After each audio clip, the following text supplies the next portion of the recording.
Hello guys, welcome to my YouTube channel नमस्कार India दोस्तों, official कैसे हैं 90। आप लोग? सो गाइज, चलिए हम आ शुरू चुके करते हैं एक नई वीडियो के साथ जिसमें हम आपको बताने वाले हैं रसिया ने भारत को अपना सुखोई 57 देने के लिए हाँ कर दिया है और उसके साथ वो सही टेक्नोलॉजी की बोल रहे हैं। ट्रांसफर करने को तैयार हो गया है और भारत में आप उसके पूरा वीडियो कारखाने देखिए, भी समझ लगाने आएगा। के लिए तैयार हो चुका है, जिसमें भारत में ही इसका अब असेंबलिंग होगा। तो इसी बारे में हम जानकारी देने वाले हैं। यदि वीडियो में नए हैं तो वीडियो को लाइक करें और चैनल को सब्सक्राइब करें। तो चलिए शुरू करते हैं। रूस ने भारत को Su-57 लड़ाकू विमान बेचने की पेशकश की है। रूस के पेशकश में भारत में मेक इन इंडिया के तहत 5वीं पीढ़ी के लड़ाकू विमान का निर्माण शामिल है। रूस के ऑफर में कहा गया है कि अगर भारत सौदा करता है तो इसी साल से प्रोडक्शन शुरू कर दिया जाएगा। रूस ने भारत को 100% टेक्नोलॉजी ट्रांसफर और सोर्स कोड देने की बात कही है। Su-57E Su-57 का एक्सपोर्ट वेरिएंट है जिसे रूस ने बेचने के लिए बनाया है। इसमें एडवांस्ड सही। रडार सिस्टम है, हथियारों को रखने के लिए इंटरनल बे है जिससे इसकी स्टेल्थ क्षमता बरकरार पाकिस्तान रहती नहीं है सुधरेगा। और इसका तिरछा आकार रडार तरंगों को मोड़ता है जिससे ये रडार की पकड़ में नहीं आता। इसके घुमावदार एयर इनटेक भी रडार को इंजन ब्लेड की पहचान करने से रोकते हैं। ऐसे में दुश्मनों के लिए इस फाइटर जेट की पहचान करना काफी मुश्किल हो जाता है।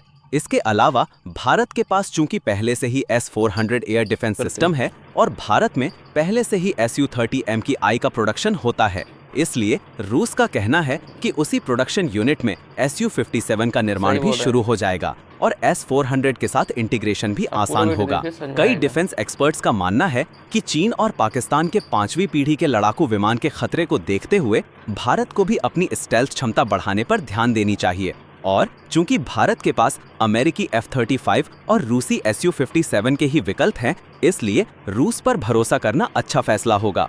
चूंकि चीन के पास J-20 जैसे 5वीं पीढ़ी के लड़ाकू विमान हैं और पाकिस्तान को वो J-35 स्टेल्थ फाइटर बेचने वाला है, इसलिए भारत के सामने सुरक्षा चिंताएं हैं। रूस के प्रस्ताव में टेक्नोलॉजी ट्रांसफर शामिल है जो भारत को ASA रडार, एवियोनिक्स और अपने स्वदेशी सिस्टम को इस 5वीं पीढ़ी के लड़ाकू विमान में इंटीग्रेट करने की सुविधा देता है, जिससे भारत को मेक इन इंडिया हथियार बनाने की क्षमता को नेक्स्ट लेवल ले जाने की सुविधा मिलेगी। चूंकि हाल के पास पहले से ही बुनियादी पाकिस्तान ढांचा नहीं है, सुधरेगा। इसलिए भारत काफी आसानी से Su-57E की टेक्नोलॉजी को अपना पाएगा। ऋषि रणदीव, जो जियोपॉलिटिकल एक्सपर्ट हैं, उन्होंने फर्स्ट पोस्ट में लिखा है कि Su-57E खरीदना भारत के लिए गेम चेंजर फैसला साबित हो सकता है।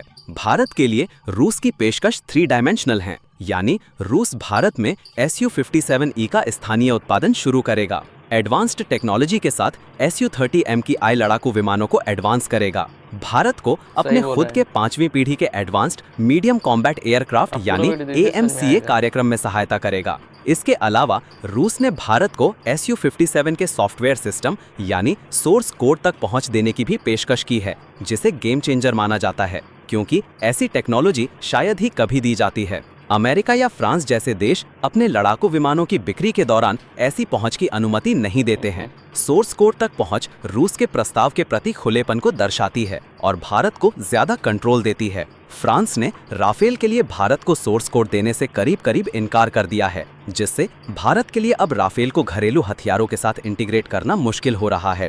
एस्ट्रा मिसाइल और स्मार्ट एंटी एयरफील्ड वेपन जैसे भारत में बने स्वदेशी हथियार राफेल में इंटीग्रेट नहीं हो पा रहे हैं। ऐसे में रूसी प्रस्ताव भारत के लिए काफी महत्वपूर्ण हो जाता है। यदि वीडियो अच्छा लगा हो पाकिस्तान तो नहीं वीडियो को सुधरेगा। लाइक करें और चैनल को सब्सक्राइब करें। जय हिंद, जय भारत।